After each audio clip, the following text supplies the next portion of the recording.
여러분, 우리가 매일 하는 행동들 있잖아요. 아침에 커피를 마시거나 누군가를 보고 미소를 짓는 이런 행동들이 도대체 어떻게 만들어진 건지 깊게 생각해 보신 적 없으신가요? 오늘은 이 매력적인 주제, 즉 우리의 행동이 백지 상태에서 시작되는 건지 아니면 생물학적 본능에 의해 진화하는 건지 그 근원적인 미스터리를 파헤쳐 보는 해설 시간을 가져보려고 합니다. 자, 이 거대한 질문부터 던져볼게요. 우리는 태어날 때부터 이미 특정한 행동을 하도록 머릿속에 프로그래밍 되어 있는 걸까요? 아니면 완전히 깨끗한 도화지로 태어나서 주변 환경이 그리는 대로 만들어지는 걸까요?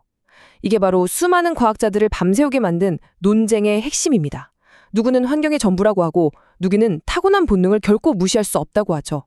오늘 우리는 이 양극단의 퍼즐 조각들을 하나씩 맞춰보면서 그 해답을 찾아볼 겁니다. 오늘 우리가 함께 살펴볼 흥미로운 여정은 이렇습니다. 가장 먼저 학습 이론의 기초를 다지고 그 다음 사회학습 이론으로 넘어갑니다. 이어서 이런 이론들이 어떻게 비판받고 또 현실에 적용되는지 본 다음 마지막으로 아주 놀라운 발견인 로렌츠의 각인 이론까지 쭉 훑어보겠습니다.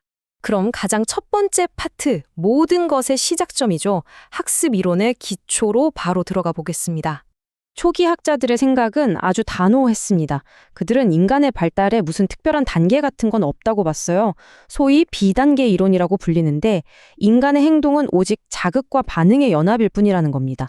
그러니까 우리가 하는 모든 행동은 100% 외부의 조건과 경험에 의해서만 만들어진다는 거죠.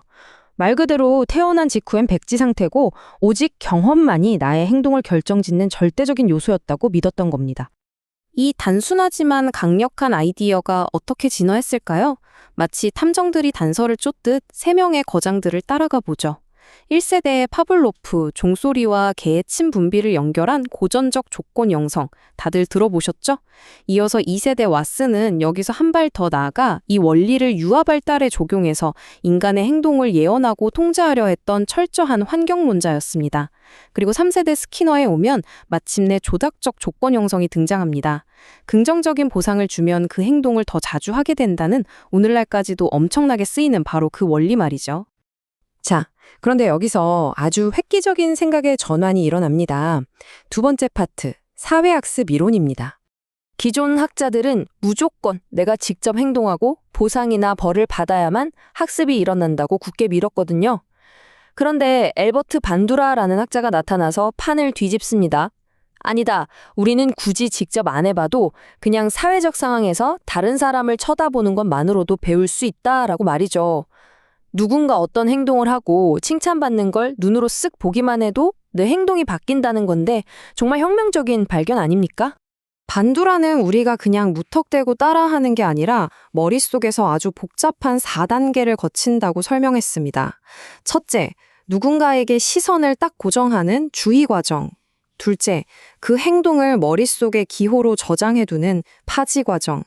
셋째, 내가 직접 그 행동을 따라할 수 있는 신체적 능력을 갖추는 운동 재생 과정.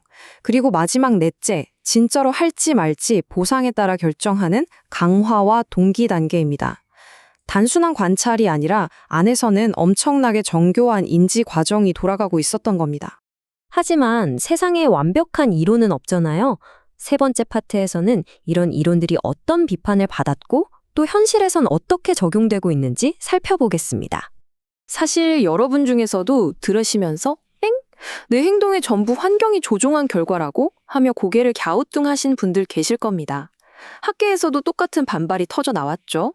발달론자들은 이게 인간을 너무 기계 취급하는 비인간적인 시각이라고 비판했습니다. 아이들이 스스로 생각하고 능동적으로 행동할 수 있는 기회를 완전히 무시했다는 거예요. 행동이 변하는 원인을 지나치게 외부에서만 찾으려 했다는 게 가장 뼈아픈 약점이었습니다. 그럼에도 불구하고 이 이론들은 지금도 우리 현실에 엄청나게 깊숙이 들어와 있습니다. 왜냐고요? 실용성이 어마어마하거든요. 당장 자폐증 치료나 아이들의 문제 행동을 교정하는 행동수정요법의 핵심 기반이 바로 이겁니다. 학교나 집에서 쓰는 칭찬 스티커 같은 프로그램화된 교수법도 다 여기서 파생됐고요. 게다가 반두라의 이론은 미디어가 아이들에게 미치는 영향을 분석하는 사회화 연구에 없어서는 안 될 중요한 도구로 쓰이고 있습니다. 자, 이제 마지막으로 우리가 다룰 내용은 지금까지 쌓아온 판도를 완전히 뒤엎어버리는 이야기입니다. 바로 생물학적 본능의 등장, 로렌츠와 각인 이론입니다. 여러분, 머릿속으로 한번 이 장면을 그려보세요. 덥수룩하게 수염을 기른 학자, 코느라드 로렌츠 뒤를 갓 태어난 아기 거위들이 삐약거리면서 졸졸 따라다닙니다. 우스꽝스럽죠? 그런데 이 장면이 과학사를 통째로 바꿨습니다. 로렌츠는 동물행동 연구에 다윈의 진화론을 도입했는데 거위 새끼들이 알에서 깨어나자마자 처음 본 움직이는 대상을 그냥 자기 어미로 찰떡같이 믿고 애착을 형성해버린다는 걸 발견한 겁니다. 이건 보상이나 경험으로 학습된 게 절대 아니었어요. 태어나자마자 무의식적으로 튀어나온 본능이었죠. 로렌츠는 이 놀랍도록 강력한 현상을 각인이라고 불렀습니다. 각인은 아무 때나 일어나는 게 아닙니다. 생애 초기에 아주 민감하게 열려있는 이른바 결정적 시기에 딱 한 번 형성되고 그 이후엔 머릿속에서 지우개로도 못 지웁니다. 점진적으로 경험을 쌓아나가는 우리가 앞서 본 유연한 학습 과정과는 뼛속부터 아예 다른 생물학적 메커니즘인 거예요. 자, 이 두 가지 무게감 있는 개념들을 링 위에 올려놓고 직관적으로 비교해 볼까요? 한쪽 코너에는 외부 환경과 경험에 따라 얼마든지 계속해서 변할 수 있는 유연한 학습 이론이 버티고 있습니다. 반대쪽 코너에는 태어나자마자 생애 초기의 아주 짧은 타이밍에 선천적인 본능으로 쾅 찍혀버리는 융통성이라고는 없는 각인 이론이 있죠. 후천적인 환경, 대선천적인 본성, 이 극명한 대비가 정말 짜릿하지 않나요? 물론 현대의 학자들은 각인설이 후천적 경험의 역할을 지나치게 무시했다고 꼬집기도 합니다. 하지만 로렌츠가 남긴 진짜 위대한 메시지는 따로 있습니다. 본능은 환경과 상호작용하여 그 종 특유의 행동 패턴을 형성한다. 즉, 본능과 환경은 서로 싸우는 앙숙이 아니라 함께 손을 잡고 일하는 파트너라는 걸 증명해낸 겁니다. 선천적인 본능이 특정한 외부 환경을 딱 만났을 때 비로소 우리의 행동이 완성된다는 이 놀라운 통찰, 정말 대단하지 않습니까? 자, 이제 모든 퍼즐 조각이 모였습니다. 경험이 지배하는 학습, 관찰을 통한 복잡한 인지 과정, 그리고 생애 초기 생물학적으로 새겨지는 각인까지요. 이 모든 이야기를 바탕으로 여러분께 아주 도발적인 질문을 하나 남기고 싶습니다. 오늘 하루 여러분이 하신 그 수많은 행동들 중에서 과연 몇 퍼센트가 환경이 만들어낸 산물이고 또 몇 퍼센트가 나도 모르게 튀어나온 타고난 본능일까요? 오늘 밤 스스로의 하루를 되짚어 보시면서 이 질문에 대한 자신만의 답을 꼭 한번 고민해 보시기 바랍니다. 함께 해주셔서 감사합니다.